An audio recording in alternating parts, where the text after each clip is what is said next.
여러분 안녕하세요. 오늘은 우리가 많이 궁금해하는 주제, 바로 60대 혼자 사는 은퇴자의 생활비에 대해 이야기해 볼까 합니다. 실제 사례를 바탕으로 과연 은퇴 후 매달 얼마나 써야 하는지 그 현실을 속 시원히 파헤쳐 보겠습니다. 정말 충격적인 내용이니 끝까지 들어보세요. 1. 은퇴 후의 현실 60대 김 씨의 이야기. 먼저 이 이야기는 65세 김 씨의 사례를 바탕으로 합니다. 김 씨는 30년 넘게 한 회사에서 근무를 했고 나름 안정된 연금을 가지고 은퇴를 맞았습니다. 하지만 은퇴 후 현실은 생각보다 만만치 않았죠. 직장 생활을 할 때는 다들 연금만 있으면 괜찮지 않겠어? 라고 쉽게 말하지만 막상 은퇴하고 보니 생활비가 턱없이 부족하다는 걸 김 씨는 뼈저리게 느꼈습니다. 김 씨는 월 연금 150만 원과 예금에서 나오는 50만 원으로 총 200만 원을 받습니다. 듣기엔 괜찮아 보일지 모르지만 이 돈으로 과연 어떤 생활을 하고 있는지 한번 살펴보죠. 2. 월세와 공과금, 기본적인 생활비만 해도 김 씨가 살고 있는 집은 작은 원룸입니다. 여유롭지는 않지만 은퇴 후 혼자 살기엔 부족함이 없다고 말하죠. 그런데 매달 나가는 월세만 해도 50만 원.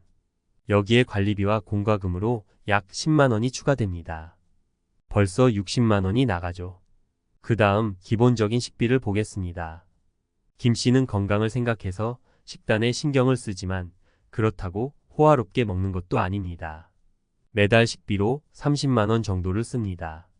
사 먹기보다는 장을 보고 직접 요리를 하는 편이라 최대한 아끼려고 하지만 신선한 야채와 생선, 고기 등을 사다 보면 이 정도 금액은 필수적이죠. 이것만 해도 벌써 90만 원이 넘어가죠. 하지만 여기서 끝이 아닙니다. 3. 의료비와 기타 지출 예상치 못한 고비. 나이가 들면 가장 큰 걱정거리 중 하나가 바로 건강 문제입니다. 김 씨도 예외는 아니었죠. 당뇨가 조금 있어 매달 병원을 다니고 약을 챙기는데 이게 또 만만치 않습니다. 매달 의료비로만 10만 원 정도가 나갑니다. 특별히 큰 병이 있는 것도 아닌데 이렇게 기본적인 의료비만 해도 적지 않은 지출입니다. 게다가 혼자 살다 보면 예상치 못한 상황도 생기기 마련입니다. 전기 제품이 고장 난다거나 작은 사고라도 나면 병원비가 들기도 하죠. 김 씨는 매달 5만 원 정도는 이런 예비비로 떼어둡니다. 4. 여가비와 생활의 질 과연 얼마나 쓸 수 있을까? 많은 사람들이 은퇴 후에 여유롭게 여행도 다니고 문화생활도 즐기며 살기를 꿈꾸지만 현실은 다릅니다. 김 씨는 친구들과 가끔 만나 식사를 하거나 커피를 마시는 정도가 전부입니다. 이렇게만 해도 한 달에 10만 원에서 15만 원은 쉽게 나가죠. 그래서 김 씨는 여가비를 최대한 줄이며 생활하고 있습니다. 하지만 단순히 아끼는 것이 능사는 아니죠. 사람답게 살려면 어느 정도의 여가와 취미 생활이 필요합니다. 그래서 김 씨는 매달 5만 원 정도를 책이나 간단한 취미용품에 투자하고 있습니다. 이렇게 하지 않으면 은퇴 후의 삶이 너무 삭막해지니까요. 5. 총 생활비 예상을 뒤엎은 현실. 이렇게 다 따져보면 김 씨의 월 생활비는 최소 150만 원에서 160만 원이 나갑니다. 그리고 예기치 못한 지출이 생기면 200만 원은 순식간에 초과됩니다. 김 씨는 최대한 아껴 쓰고 있지만 생각보다 돈이 더 많이 든다고 말합니다. 여기서 중요한 것은 김 씨가 아주 검소하게 생활하고 있다는 점입니다. 외식을 거의 하지 않고 옷도 새로 사지 않습니다. 가전제품도 고장나면 수리해서 계속 쓰고 장도 할인을 많이 하는 곳을 찾아다닙니다. 그럼에도 불구하고 매달 빠듯하게 살아가고 있는 것이죠. 6. 충격의 결론, 은퇴 후에도 이렇게 살아야 한다면? 여러분, 은퇴 후 생활비가 생각보다 적게 든다고 생각하시나요? 김 씨의 이야기를 통해 알 수 있듯이 실제 은퇴 후에는 예상치 못한 지출이 많습니다. 연금이나 저축만으로 생활이 가능할 거라 쉽게 생각하지 마세요. 작은 돈이라도 꾸준히 들어오는 수입이 있어야 하고 은퇴 후에도 어느 정도 일을 하거나 추가 수입을 만들어야 안정적인 삶을 유지할 수 있습니다. 사실 이런 김 씨의 이야기는 예외적인 사례가 아닙니다. 많은 60대 은퇴자들이 이와 비슷한 상황에 처해 있습니다. 그나마 연금이 있는 김 씨는 좀 더 나은 상황일지도 모릅니다. 그렇지 않은 분들은 더 큰 어려움을 겪고 있는 게 현실입니다. 7. 우리는 무엇을 준비해야 할까? 김 씨의 사례를 통해 우리는 은퇴 후의 삶에 대해 다시 한번 생각해 볼 필요가 있습니다. 단순히 연금에만 의존해서는 안 됩니다. 은퇴 후에도 경제활동을 유지하거나 작은 수입이라도 창출할 수 있는 방법을 찾아야 합니다. 또한 지출을 줄이기 위한 계획도 필요하죠. 마지막으로 강조하고 싶은 것은 은퇴 후의 생활비를 미리 철저히 계산해보고 준비해야 한다는 점입니다. 나중에 어떻게든 되겠지라는 막연한 생각은 결국 우리를 더 큰 어려움으로 몰아넣을 수 있습니다. 김 씨의 사례를 통해 여러분도 은퇴 후의 생활비에 대해 다시 한번 고민해 보시길 바랍니다. 오늘은 60대 은퇴자의 충격적인 생활비 이야기를 전해드렸습니다. 이 내용이 여러분께 조금이나마 도움이 되었길 바랍니다. 모두들 현명한 준비로 은퇴 후에도 풍요로운 삶을 누리시길 바라겠습니다. 감사합니다. 1. 왜 60대 은퇴자의 생활비가 중요한가? 많은 사람들이 은퇴를 앞두고 있습니다. 평균 수명이 길어지면서 이제 은퇴 후에도 20년, 30년 이상을 살아가야 하는 시대가 되었습니다. 하지만 그 오랜 기간 동안 어떻게 생활비를 마련하고 관리할지에 대한 계획이 없다면 큰 어려움에 부딪힐 가능성이 큽니다. 단순히 연금만 있으면 괜찮겠지라는 생각으로는 부족합니다. 김 씨의 사례에서 보았듯이 매달 필요한 생활비는 생각보다 많습니다. 집세와 공과금, 식비, 의료비, 여가비 등 필수적인 지출만 해도 상당한 금액이 나갑니다. 그리고 은퇴 후에는 이러한 지출을 줄이기 위해 노력하지만 오히려 예상치 못한 비용이 더 발생할 수도 있습니다. 그렇다면 우리는 어떻게 이 문제를 해결할 수 있을까요? 2. 생활비를 줄이기 위한 현명한 선택. 첫째, 생활비를 줄이기 위한 가장 기본적인 방법은 주거 비용을 낮추는 것입니다. 김 씨의 경우 원룸에서 살고 있지만 여전히 월세와 관리비가 큰 부담으로 작용하고 있습니다. 이 부분을 해결하기 위해 은퇴자들은 여러 가지 주거 대안을 생각해 볼 필요가 있습니다.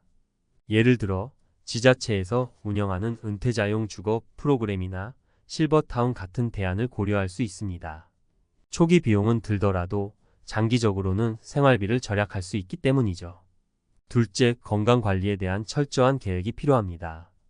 60대 이후로 건강 문제가 가장 큰 경제적 부담이 될 수 있습니다. 김 씨도 매달 고정적인 의료비 지출이 있었는데요. 이를 줄이기 위해서는 정기적인 건강검진과 예방 중심의 건강관리가 필수적입니다. 여기서 중요한 포인트는 의료비를 줄이는 것이 아니라 건강 유지에 투자하는 것입니다. 규칙적인 운동과 균형 잡힌 식단, 금연과 절주 등을 통해 큰 병을 예방해야 한다는 것이죠. 셋째, 여가와 취미생활에 대한 지출도 현명하게 관리해야 합니다. 은퇴 후에도 삶의 질을 유지하려면 여가와 취미가 중요합니다. 하지만 무턱대고 소비를 늘리는 것은 오히려 독이 될 수 있습니다. 저렴하면서도 의미 있는 활동을 찾는 것이 중요합니다. 예를 들어 공원에서의 산책이나 지역 도서관에서 진행하는 무료 강좌, 봉사활동 등은 비용을 거의 들이지 않으면서도 삶의 만족도를 높일 수 있는 좋은 방법입니다. 3. 은퇴 후에도 꾸준한 수입원이 필요하다. 김 씨의 사례에서 볼 수 있듯이 은퇴 후에도 어느 정도 수입이 필요합니다. 물론 모든 사람이 김 씨처럼 추가적인 소득이 없다고 해서 생활이 불가능한 것은 아닙니다. 하지만 매달 고정적인 지출이 존재하는 상황에서 추가적인 수입이 있다면 생활의 안정성은 훨씬 높아집니다. 그렇다면 은퇴 후에도 수입을 유지하기 위해 어떤 방법을 사용할 수 있을까요? 여기서 중요한 것은 새로운 직업이나 일을 찾는 것이 반드시 육체적인 노동이나 풀타임 근무를 의미하지 않는다는 점입니다.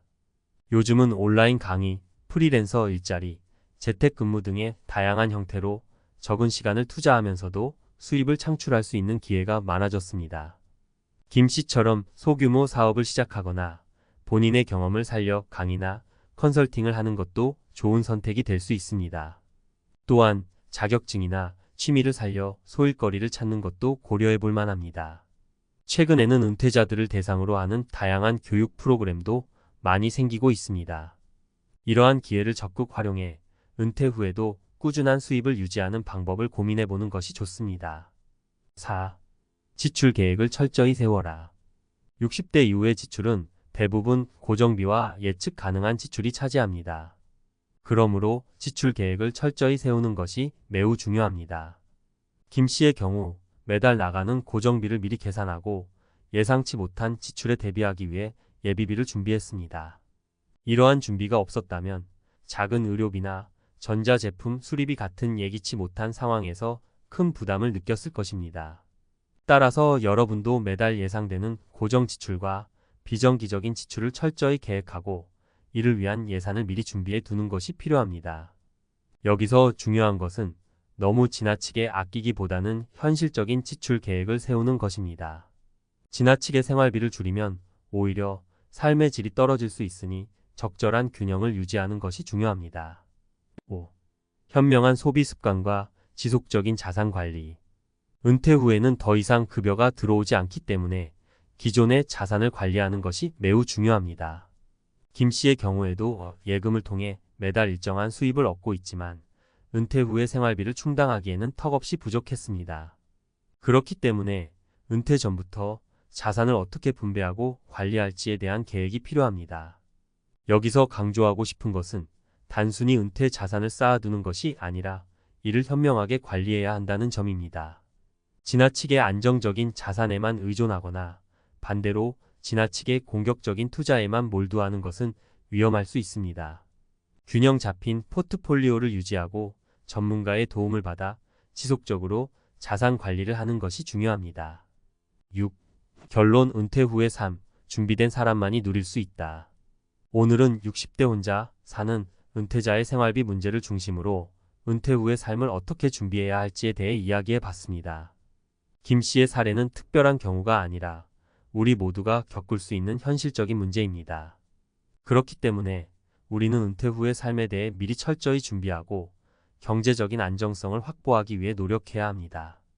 은퇴 후에도 꾸준한 수입원을 만들고 현명한 지출 계획을 세우며 자산 관리를 철저히 하는 것. 이 모든 것이 여러분의 은퇴 후 삶의 질을 좌우할 것입니다. 마지막으로 여러분께 한 가지 당부하고 싶은 말이 있습니다. 은퇴 후의 삶은 단순히 돈만으로 해결할 수 있는 것이 아닙니다. 경제적인 안정성과 더불어 건강한 몸과 마음, 그리고 삶의 만족도를 높일 수 있는 다양한 활동들이 함께 이루어져야 합니다. 그러기 위해서는 미리미리 준비하고 꾸준히 계획을 세워나가야 한다는 점을 잊지 말아주세요. 이 글이 여러분께 작은 도움이 되길 바라며 오늘 칼럼을 마치겠습니다. 감사합니다. 50대의 퇴직이라니 너무 이른 거 아닌가 싶으셨나요? 아니면 이제부터 진짜 나만의 시간을 즐겨야지라는 기대가 앞섰나요? 그러나 현실은 달랐습니다. 퇴직 후 시작된 무지개 공백, 매일 아침 가야 할 곳도 해야 할 일도 없는 나날들. 사회에서 내 자리가 사라진 것 같은 공허함과 경제적 불안이 몰려옵니다. 특히 5060대에 은퇴한 많은 분들은 이렇게 이야기합니다. 나는 직장을 떠났을 뿐인데 세상이 나를 버린 것 같더라. 이제껏 열심히 일하며 살아온 대가가 이런 허무함이라니 어디서부터 잘못된 걸까요?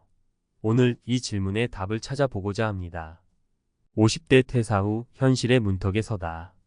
퇴사 후 맞닥뜨린 첫 번째 현실 끝없는 시간의 공허함. 퇴직 후 가장 먼저 다가오는 건 바로 시간의 공허함이에요.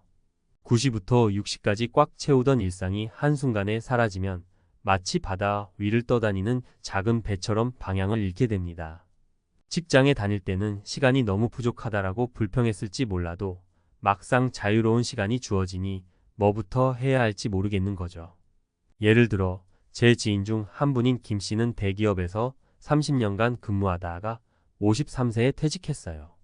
처음에는 내가 그동안 못했던 여행도 다니고 운동도 열심히 해야겠다고 생각했지만 막상 퇴직 후 첫 달이 지나자 허전함이 몰려왔다고 해요.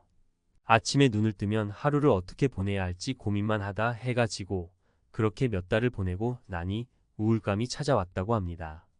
결국 그는 무언가에 몰두하기 위해 봉사활동을 시작했지만 그 과정에서 내가 이렇게 작은 일에 만족하며 살아도 되는 걸까? 라는 정체성의 혼란도 겪었다고 해요. 경제적 불안감, 퇴직금과 연금만으로 충분할까? 두 번째로 많은 분들이 겪는 문제는 바로 경제적 불안감입니다.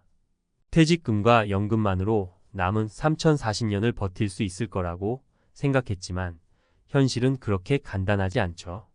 나날이 오르는 물가와 예상치 못한 의료비, 자녀들의 지원 요구까지. 아무리 계산을 잘해도 돈은 빠르게 줄어드는 느낌이 듭니다. 이런 상황은 박 씨의 사례에서 잘 드러나요.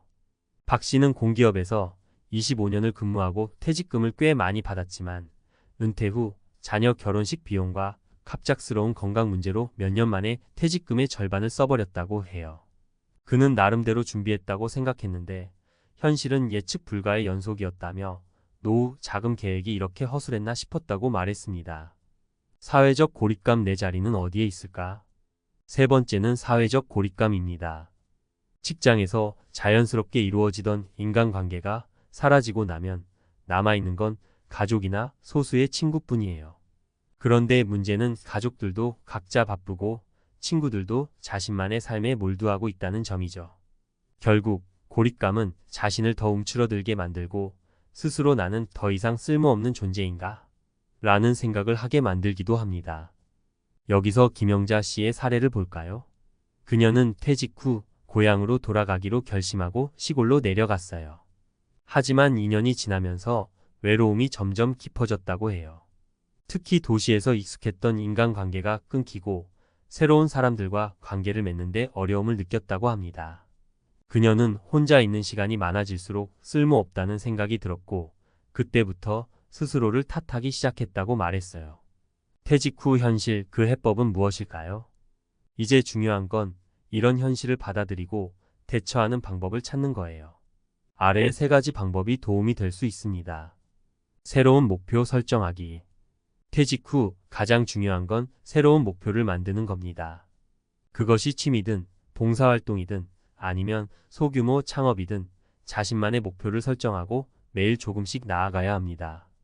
김 씨는 결국 봉사활동을 통해 자신이 다른 사람에게 도움을 줄 수 있다는 사실을 깨닫고 삶의 의미를 다시 찾았다고 해요. 재정 관리에 적극적으로 나서기. 노후에는 소득이 줄어들기 때문에 재정 관리가 필수입니다. 지출을 줄이고 연금을 효율적으로 관리하며 소소한 수익을 낼 수 있는 방법을 고민해 보세요. 박 씨는 퇴직 후 주식 투자와 중고 물품 판매를 병행하며 경제적 불안을 조금이나마 해소할 수 있었다고 합니다. 사회적 연결망 유지하기. 퇴직 후에도 사람들과의 연결을 유지하거나 새로운 커뮤니티에 가입하는 것이 중요합니다. 김영자 씨는 결국 지역 커뮤니티 모임에 참여하며 새로운 친구를 만들었고 그 덕분에 고립감을 극복할 수 있었다고 말했어요. 결론. 50대, 60대의 퇴직 후 삶은 때로는 고통스러운 현실과 마주할 때가 많습니다. 하지만 이 과정에서 중요한 건 문제를 외면하지 않고 스스로 새로운 길을 찾아 나가는 용기입니다. 우리의 삶은 퇴직으로 끝나는 것이 아니라 새로운 출발을 알리는 신호일 뿐입니다. 여러분의 퇴직 후 삶도 분명 더 나은 방향으로 나아갈 수 있을 거예요. 퇴직 후 현실을 극복하는 세 가지 핵심 전략. 퇴직 후 찾아오는 현실은 우리가 그동안 준비해 온 것보다 훨씬 복잡하고 무거울 수 있습니다. 나는 나름대로 준비를 잘했다고 생각했는데 왜 이렇게 불안하고 힘들지? 라는 생각을 하게 되는 경우가 많죠. 이 문제는 5060대 퇴직자들에게만 국한된 이야기가 아닙니다. 인간이라면 누구나 겪을 수 있는 삶의 큰 전환점이고 이를 어떻게 대처하느냐에 따라 완전히 다른 미래가 펼쳐질 수 있습니다. 오늘은 퇴직 후 현실을 극복하는 세 가지 핵심 전략을 전문가의 시각에서 풀어보겠습니다. 1. 새로운 역할 찾기. 나는 누구인가를 다시 정의하라. 퇴직은 단순히 일자리를 잇는 문제가 아니라 삶에서 내가 맡아왔던 역할을 잇는 것입니다. 직장에서의 역할, 사회적 위치, 그리고 자신이 가진 정체성이 한순간에 사라질 수 있죠. 이를 극복하기 위해 가장 먼저 해야 할 일은 새로운 역할을 찾는 것입니다. 예를 들어 한 퇴직자가 있었습니다. 대기업 부장으로 30년을 일한 김철수 씨는 퇴직 후 나는 이제 아무 쓸모가 없다라는 생각에 빠졌습니다. 그러나 그는 지역 도서관에서 강연을 시작하며 새로운 역할을 찾았습니다. 저는 더 이상 직장에서 일하지 않지만 이제는 다른 사람들에게 제 경험과 지식을 나눠주는 역할을 하고 있습니다. 김 씨는 퇴직 후에도 스스로의 가치를 재발견했고 이로 인해 삶의 활력이 생겼다고 말합니다. 여기서 핵심은 내가 가진 경험과 지식을 활용해 다른 사람들에게 도움을 줄 수 있는 방법을 찾는 것입니다. 이 과정에서 중요한 것은 완벽해야 한다는 압박감을 버리는 거예요. 작은 일이라도 꾸준히 하다 보면 그것이 결국 큰 의미를 만들어냅니다. 2. 경제적 안정 계획을 세우고 작은 수익원을 만들어라. 많은 퇴직자들이 경제적 불안감을 느낍니다. 연금과 퇴직금만으로 충분하지 않을까? 라고 생각했지만 막상 은퇴 후 생활을 해보면 예상치 못한 지출이 쏟아지기 마련입니다. 그렇다면 어떻게 해야 할까요? 중요한 건 철저한 계획과 함께 소소한 수익원을 만드는 겁니다. 사례로 55세에 퇴직한 이영희 씨를 이야기해 볼게요. 그녀는 처음엔 전업주부로 남편과 함께 은퇴 생활을 하려 했지만 예상보다 생활비가 더 많이 들었습니다. 그래서 그녀는 소규모 수제 공예품을 만들어 온라인에서 판매하기 시작했어요. 큰 수익은 아니었지만 매달 일정한 수익이 들어오면서 경제적 부담이 조금이나마 줄었다고 합니다. 경제적 안정을 위해서는 세 가지가 필요합니다. 첫째, 지출을 줄이고 소비 패턴을 점검할 것. 둘째, 연금과 자산 운용을 효율적으로 계획할 것. 셋째, 추가적인 수익원을 찾아볼 것. 요즘은 인터넷을 활용한 소소한 사업 아이디어가 많으니 자신에게 맞는 방법을 고민해 보세요. 3. 사회적 연결망 유지 고립감을 벗어나기 위한 작은 노력. 퇴직 후 가장 큰 문제 중 하나는 인간관계가 급격히 축소된다는 겁니다. 직장에서 동료들과의 관계가 끊기고 자녀들도 독립하면서 점점 사회적 고립감을 느끼게 되죠. 이런 상황이 지속되면 우울감이 깊어지고 삶의 만족도도 떨어질 수 있습니다. 이 문제를 극복한 최민희 씨의 이야기를 들어볼까요? 그녀는 60세에 퇴직한 뒤 가족들과 시간을 보내며 은퇴 생활을 즐기려 했지만 점점 외로움이 깊어졌습니다. 그래서 그녀는 용기를 내어 지역 커뮤니티 센터에서 운영하는 독서 모임에 가입했어요. 새로운 사람들과의 만남을 통해 그녀는 다시 삶의 활력을 찾았습니다. 모든 사람이 나와 같은 상황을 겪고 있다는 걸 알게 되니 훨씬 편안해졌어요. 여기서 중요한 점은 관계를 유지하려면 스스로 먼저 다가가는 노력이 필요하다는 겁니다. 주변에 관심 있는 모임이나 동호회를 찾아보세요. 낯선 환경에 들어가는 게 어렵다면 작은 것부터 시작해도 괜찮습니다. 예를 들어 매일 산책하면서 같은 시간에 나오는 사람들에게 인사를 건네보는 것만으로도 큰 변화가 시작될 수 있습니다. 마무리 퇴직 후 삶은 나만의 길을 찾는 시간. 퇴직 후 맞닥뜨리는 현실은 누구에게나 무겁습니다. 하지만 그것을 어떻게 바라보고 대처하느냐에 따라 더 나은 삶을 만들어갈 기회로 전환할 수 있습니다. 새로운 역할을 찾고 경제적으로 안정을 추구하며 사회적 연결망을 유지하는 세 가지 전략은 누구나 실천할 수 있는 방법입니다. 우리는 퇴직이라는 큰 변화 속에서 스스로를 잃지 말아야 합니다. 오히려 이것을 새로운 가능성을 찾는 시간으로 삼으세요. 한 걸음씩 천천히 나아가다 보면 여러분도 분명 퇴직 후의 삶에서 새로운 의미를 발견할 수 있을 겁니다. 이제는 내가 원하는 삶을 살 때다라는 마음가짐으로 오늘부터 시작해 보세요. 은퇴 후 주식으로 인생 재정적으로 나락간 이야기. 은퇴 후 주식 투자로 인생이 급변한 사람들이 많습니다. 은퇴 후 시간을 좀 더 여유롭게 보내고 또 경제적 자유를 얻고 싶다는 마음에 주식시장에 발을 들인 분들이 많지만 그 끝이 썩 달콤하지만은 않은 경우도 많죠. 누구나 한 번쯤 돈을 쉽게 벌 수 있다는 말에 혹해서 주식 투자를 시작하지만 현실은 생각보다 훨씬 더 치열하고 복잡합니다. 그래서 이번 글에서는 은퇴 후 주식 투자를 하고 망한 사람들의 이야기를 통해 주식 투자에서 중요한 교훈을 얻어보려고 합니다. 사례 1. 정년퇴직 후 투자를 시작한 김 씨의 참담한 결말. 김 씨는 대기업에서 35년을 일하고 정년퇴직을 했습니다. 많은 사람들이 그를 부러워했죠. 안정된 직장을 다닌 덕분에 은퇴 후에도 풍족한 생활을 할 수 있을 거라 생각했으니까요. 하지만 김 씨는 은퇴 후 갑자기 생긴 여유 시간에 불안감을 느꼈습니다. 무엇을 해야 할지 몰라 주식에 손을 대기 시작했죠. 처음에는 소액으로 시작했습니다. 몇 가지 주식을 사서 한 달도 채 되지 않아 소소한 수익을 올리기 시작하자 그 기세를 믿고 점점 더 많은 돈을 투자했습니다. 그러나 시장은 그리 달콤하지 않았습니다. 연속적인 하락장과 예상보다 더 빠른 시장 변동성에 김 씨는 순식간에 큰 손실을 보았습니다. 결국 몇 년의 안정적인 직장 생활 후 은퇴 후의 주식 투자로 인해 그동안 모은 재산을 거의 모두 잃게 되었죠. 김 씨는 결국 자산 관리에 대한 지식 부족을 절감하고 은퇴 후 재정 계획을 세울 때 주식만을 의지했던 자신을 후회하게 되었습니다. 사례 2. 김정은 씨, 부동산 대신 주식 투자로 상승을 꿈꾼 50대. 김정은 씨는 은퇴 후 여유롭게 살기 위해 주식에 집중하게 되었습니다. 사실 김 씨는 주식보다는 부동산을 선호하는 편이었으나 최근 몇 년간 부동산 시장의 침체가 길어지면서 주식이 더 나을 수도 있다는 생각을 하게 되었습니다. 그래서 그는 적극적으로 주식 투자를 시작했습니다. 그동안 시세 차익을 꿈꾸며 유망한 주식을 샀고 처음에는 조금씩 수익을 냈습니다. 그러나 그가 매수한 주식 중 일부는 불안정한 기업들이었고 다른 주식들은 예상보다 성과가 더딘 것이었죠. 한 번의 실수로 주식 투자로 인한 큰 손실을 입었고 이로 인해 김 씨는 결국 은퇴 후 원하는 경제적 자유를 얻지 못하게 되었습니다. 부동산 대신 주식에 뛰어들었지만 그가 놓쳤던 점은 주식은 아무리 좋다고 해도 변동성이 크다는 것이었습니다. 결국 김정은 씨는 투자의 다양한 위험성을 간과하고 자산 분배를 신중하게 하지 않은 결과가 안 좋게 나타났습니다. 사례 3.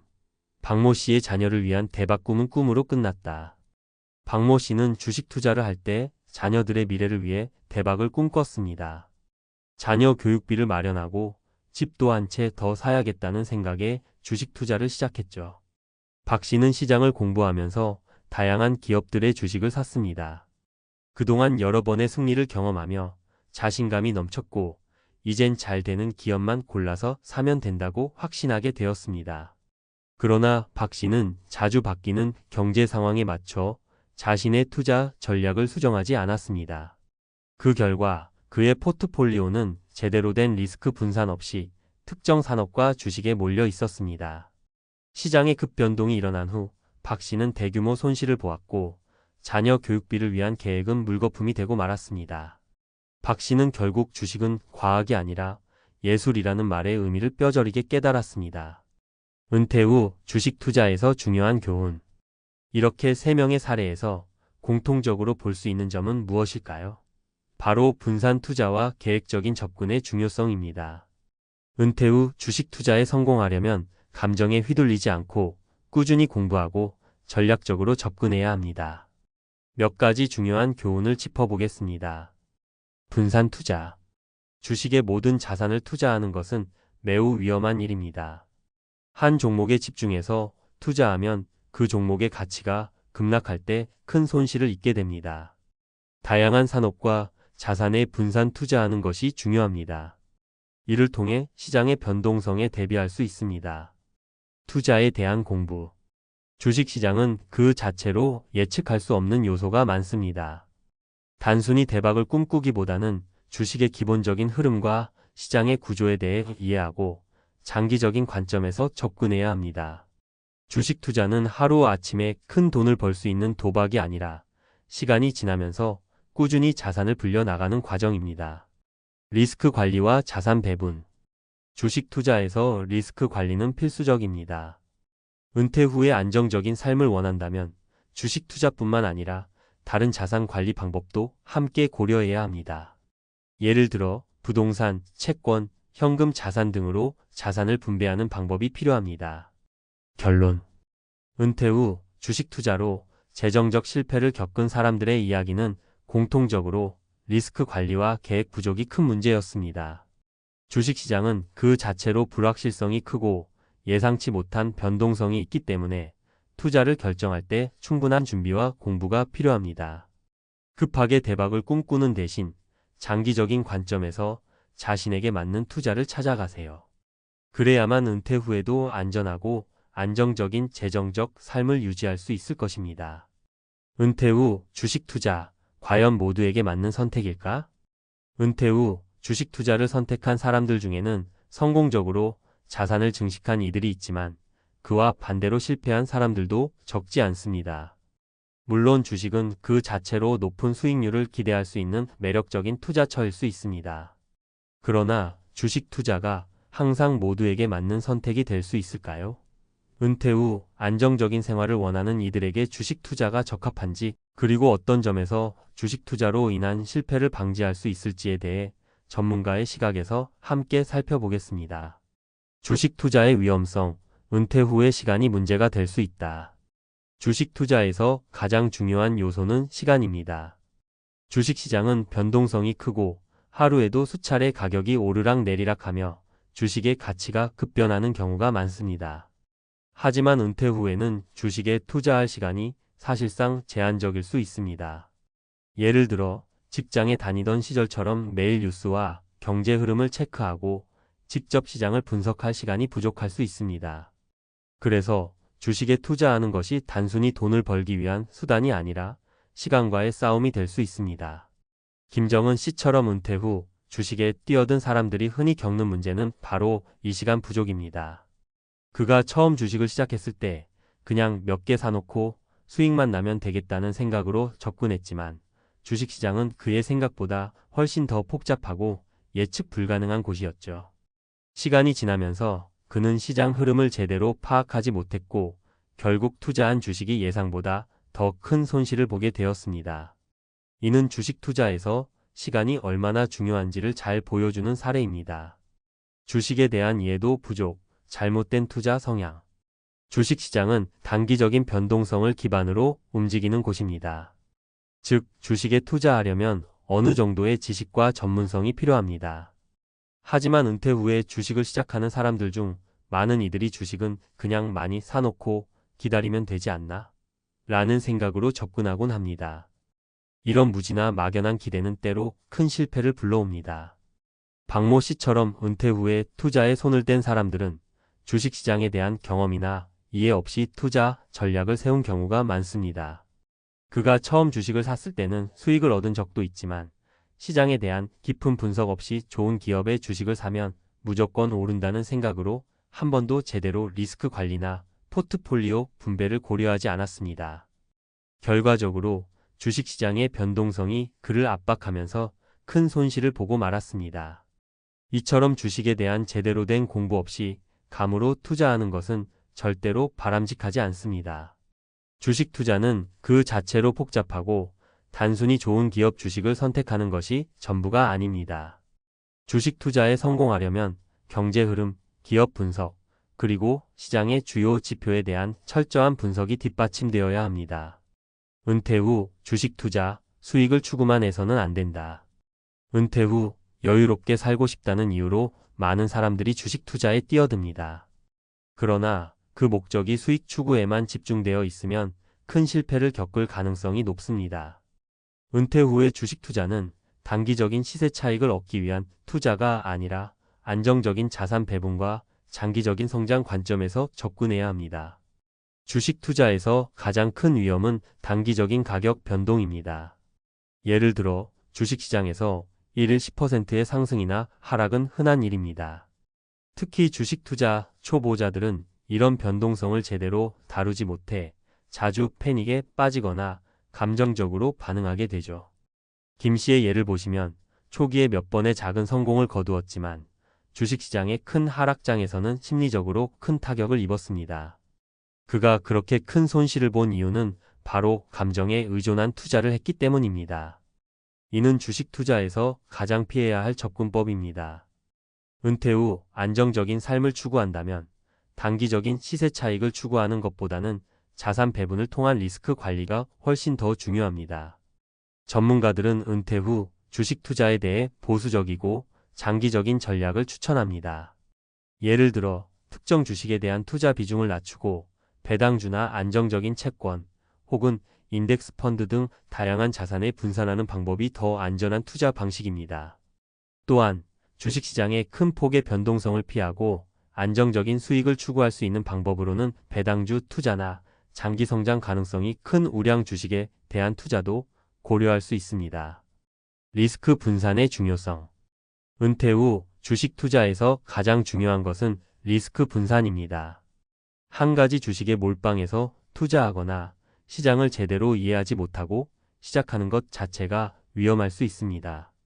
주식은 그 특성상 큰 수익을 올릴 수도 있지만 그만큼 큰 손실을 볼 가능성도 매우 높습니다. 만약 주식 한 종목에만 투자했다면 그 주식이 시장 변동성에 의해 갑작스럽게 떨어질 때 큰 손실을 볼 수 있습니다. 김정은 씨는 한동안 안정적인 수익을 보았지만 특정 산업에 집중한 투자로 인해 시장의 변동성을 제대로 대비하지 못했습니다. 결국 대기업에 투자했던 김 씨는 예상과는 다르게 그 기업의 주식이 하락하면서 큰 손실을 보게 되었습니다. 이처럼 리스크를 분산하는 것은 은퇴 후의 안정적인 재정 관리를 위한 필수적인 전략입니다. 결론. 은퇴 후 주식 투자, 과연 누구에게나 맞는 선택일까요? 결론부터 말씀드리자면 주식 투자는 지식과 경험이 바탕이 되어야 하는 투자입니다. 주식에 대한 기본적인 이해가 없으면 은퇴 후에는 장기적인 재정 계획에 악영향을 미칠 수 있습니다. 은퇴 후 주식 투자에 실패하는 사람들의 공통된 특징은 시장의 흐름을 제대로 읽지 못한 점과 리스크 관리의 부족이었습니다. 따라서 은퇴 후 주식 투자에 뛰어들고자 한다면 장기적인 시각에서 분산 투자와 리스크 관리를 해야 합니다. 더 나아가 주식에 대한 충분한 공부와 전문가의 조언을 받는 것도 좋은 방법이 될 수 있습니다. 주식 투자를 통한 수익을 얻으려면 단기적인 투자보다는 안정적이고 지속적인 성장이 가능한 자산에 투자하는 것이 중요합니다. 은퇴 후에는 이제 더 이상 급하게 수익을 추구할 필요가 없으므로 안전하게 자산을 관리하면서 여유로운 노후를 즐길 수 있는 전략을 세우는 것이 필요합니다. 은퇴 후에는 모두가 꿈꾸는 대로 편하게 살아야 한다고 생각하죠. 막연하게 상상하는 은퇴 후의 모습은 아마도 자유롭고 여유롭고 걱정 없이 지내는 삶일 겁니다. 그런데 이 꿈이 현실로 다가오기 전 가장 중요한 문제는 바로 돈입니다. 어떻게 보면 은퇴 후 놀자는 말이 너무 무책임하게 들릴 수도 있습니다. 왜냐하면 현실적으로 은퇴 후 여유로운 삶을 위해서는 많은 준비가 필요하기 때문이죠. 우리는 모두 은퇴 후 삶에 대한 기대가 큽니다. 오랜 세월 힘든 직장 생활을 마치고 이제 나만의 시간을 가질 수 있다는 생각에 설레는 건 당연한 일입니다. 하지만 그 설렘 속에 숨은 현실적인 문제들을 잘 살펴보지 않으면 어느 순간 그 평화롭고 여유로운 일상이 무너질 수 있습니다. 그럼에도 불구하고 많은 사람들이 은퇴 준비를 나중에 할 수 있겠지 하고 미루곤 하죠. 그런데 그렇게 방심하고 있다간 큰일 날 수 있습니다. 놀고 싶은 마음은 이해하지만 준비가 필요하다. 우리는 흔히 은퇴 후에는 시간이 많으니까 조금은 자유롭게 살아도 된다고 생각합니다. 그런데 놀고 싶은 마음과 달리 그 자유로운 시간을 지속하려면 그만큼의 재정적 뒷받침이 필요합니다. 여러분도 잘 아시겠지만 아무리 노후를 즐기기 위해 떠나는 여행이라 해도 비용은 상당합니다. 더군다나 건강이 중요한 시점에서 발생할 수 있는 의료비, 예기치 않은 사고나 질병에 대비한 비용 등 다양한 재정적 부담이 있습니다. 실제로 한 중년의 남성인 정호석 씨는 50대 중반에 퇴직 후 이제는 자유롭게 살자며 여행을 다니고 취미생활을 즐겼습니다. 그는 퇴직금과 저축으로 다소 여유로운 생활을 예상했지만 건강에 문제가 생기면서 큰 위기에 처하게 되었습니다. 예상치 못한 병원비와 생활비는 그가 미리 준비한 것과는 차원이 달랐고 결국 은퇴 후 몇 년 만에 그가 가진 자산은 거의 다 고갈되었죠. 정호석 씨의 이야기는 매우 현실적인 경고입니다. 우리는 모두 은퇴 후 새로운 시작을 할 수 있다는 희망을 품고 있지만 그 시작을 위한 준비가 되어 있지 않으면 결국 마지막은 고독하고 어려운 삶이 될 수 있습니다. 전문가의 의견. 은퇴 후 자금 부족, 그 위험성. 은퇴 후 자금을 준비하는 일은 단순히 돈을 모아놓는 것 이상입니다. 전문가들은 은퇴 준비에서 중요한 점으로 생활비를 충당할 수 있는 자금을 마련하는 것을 첫 번째로 꼽습니다. 은퇴 후에는 예전처럼 월급이 들어오지 않기 때문에 그동안 모아놓은 돈이 은퇴 생활을 지탱해줄 주된 원천이 됩니다. 만약 이를 계산 없이 즐기기만 한다면 결국 은퇴 후 10년, 20년을 버티지 못하고 경제적으로 힘든 상황에 빠질 가능성이 큽니다. 특히 많은 사람들이 국민연금에 의존하는 경향이 있지만 국민연금은 기본적인 생활비만을 충당할 수 있을 뿐입니다. 많은 전문가들이 강조하는 점은 자신만의 은퇴 자금을 마련하는 것입니다. 은퇴 자금은 매달 지출하는 생활비와 건강관리, 여가 비용까지 고려해서 충분히 준비하는 것이 중요합니다. 이때 자금의 규모는 적어도 현재 생활비의 70% 이상을 커버할 수 있어야 한다고 말합니다. 세 가지 현실적인 사례를 통해 살펴본 은퇴 준비의 중요성. 1. 김경수 씨의 사례. 과소평가된 국민연금. 김경수 씨는 60대 초반에 은퇴한 후, 은퇴 후 여행과 취미 생활을 즐기며 여유로운 삶을 꿈꿨습니다. 국민연금으로 월 150만 원이 들어오고 퇴직금도 충분할 거라고 생각했죠. 하지만 그는 예상보다 더 많은 비용이 들기 시작했습니다. 예기치 못한 의료비 지출, 집 수리비, 자녀에게 지원해야 하는 비용 등은 생각보다 훨씬 더 많은 자금을 소모하게 만들었습니다. 결국 그는 재정적 어려움에 처했고 일부 여행과 취미 활동을 접어야 했습니다. 이 사례에서 알 수 있는 것은 국민연금만으로는 은퇴 후의 모든 비용을 커버하기 어렵다는 사실입니다. 충분한 준비가 없으면 은퇴 후에도 경제적으로 큰 부담을 느낄 수 있습니다. 2. 이민호 씨의 사례. 여행과 취미 활동의 비용. 이민호 씨는 퇴직 후 평생 여행을 떠나고 골프와 낚시를 즐기겠다고 계획했습니다. 그러나 그의 예상보다 여행 비용과 취미 활동에 드는 돈은 상상 이상이었습니다. 처음에는 자금을 넉넉히 준비했다고 생각했지만 여행 중에 사고가 나면서 예상치 못한 병원비가 발생했고 점점 자금이 고갈되었죠. 결국 그는 예산을 재조정하고 일부 취미 활동을 줄여야 했습니다. 이 사례는 은퇴 후에는 예상치 못한 지출이 생길 수 있다는 점을 잘 보여줍니다. 건강 문제나 예기치 못한 사고 등은 은퇴 생활에 큰 영향을 미칠 수 있으므로 이를 고려한 자금 준비가 필요합니다. 3. 최은희 씨의 사례. 고립된 은퇴 생활. 최은희 씨는 결혼 후 은퇴 생활을 꿈꾸며 남편과 함께 평화로운 생활을 하려고 했습니다. 그러나 예상과 달리 은퇴 후의 생활은 고립된 상태로 바뀌었고 경제적 어려움까지 겹쳤습니다. 그녀는 은퇴 후 여유로운 시간에만 집중하다 보니 생활비를 마련하기 위한 준비가 부족했습니다. 결국 그녀는 월세를 내는 것이 어려워지며 자녀와의 갈등이 생기기도 했습니다. 이 사례에서 알 수 있는 것은 은퇴 후 경제적인 자립을 위해서는 생활비 외에도 노후에 대처할 수 있는 추가적인 자금이 필요하다는 점입니다. 은퇴 생활을 즐기기 위해서는 예기치 못한 상황에도 대처할 수 있는 충분한 자금을 마련해야 한다는 사실을 명심해야 합니다.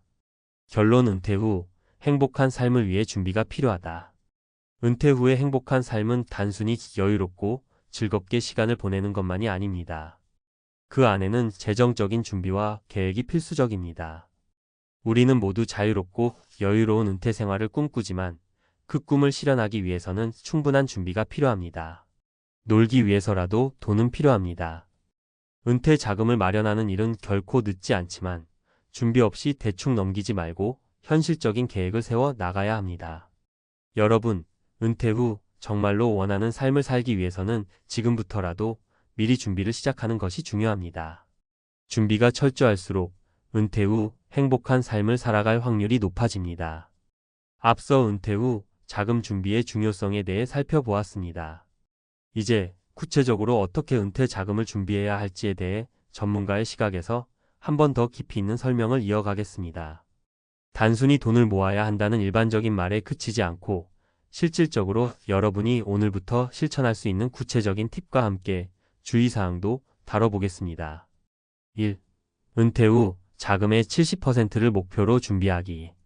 많은 사람들이 은퇴 후에 예상보다 낮은 생활비로 살 수 있다고 생각하는데 현실은 그렇지 않습니다.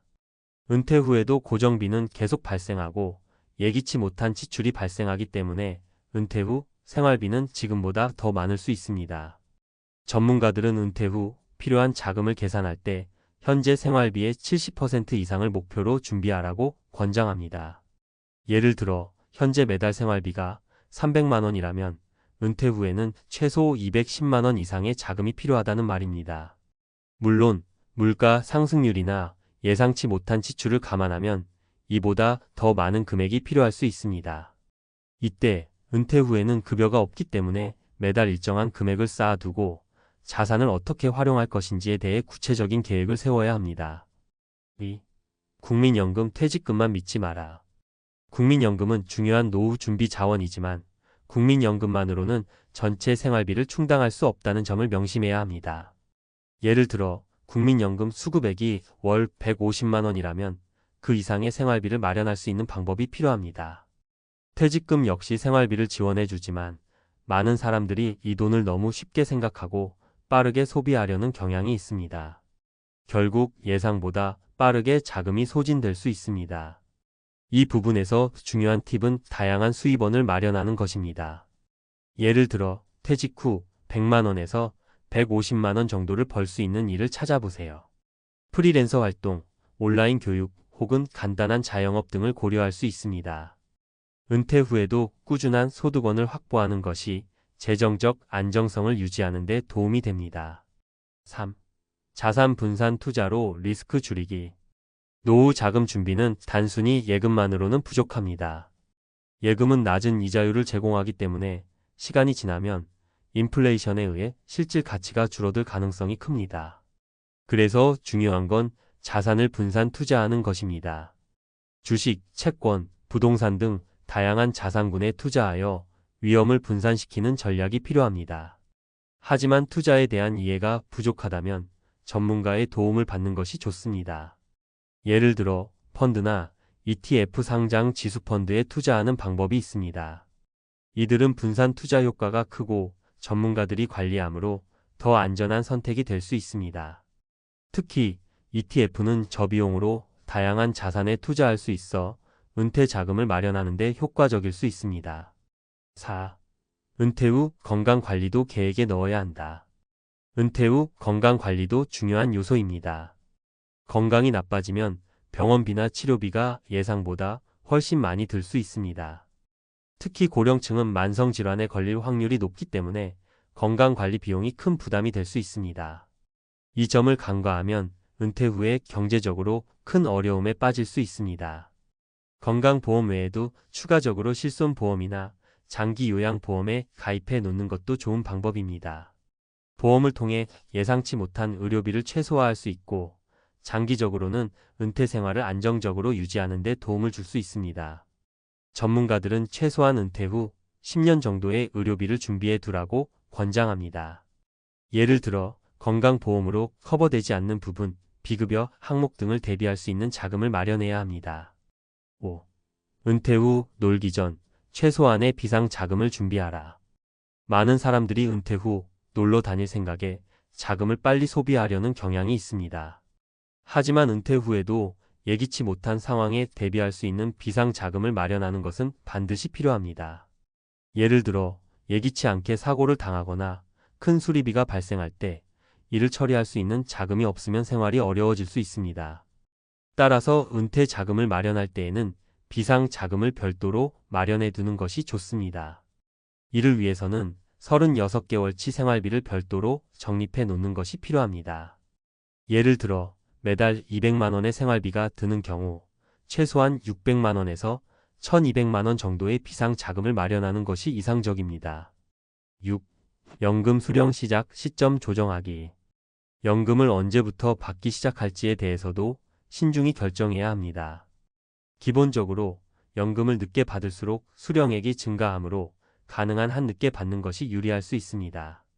예를 들어 60세부터 연금을 받기 시작하면 매달 일정 금액이 지급되지만 65세나 70세부터 받으면 그 금액이 증가하는 방식입니다. 연금 수령 시점을 조정하는 전략은 자신의 생활 환경과 건강 상태를 고려하여 결정해야 합니다. 일찍 받으면 그만큼 매달 생활비를 충당할 수 있지만 늦게 받으면 더 많은 금액을 장기적으로 수령할 수 있습니다. 결론 은퇴 준비는 이제부터 시작이다. 결국 은퇴 후 여유롭고 행복한 삶을 위해서는 철저한 준비가 필요합니다. 지금까지 말한 내용들을 바탕으로 실천에 옮기면 여러분은 더욱 안정적이고 만족스러운 은퇴 생활을 즐길 수 있을 것입니다. 무엇보다 중요한 것은 준비가 늦지 않게 시작하는 것입니다. 하루라도 빨리 은퇴 자금을 마련하고 다양한 재정 전략을 세우며 예상치 못한 상황을 대비할 수 있는 방법들을 준비하세요.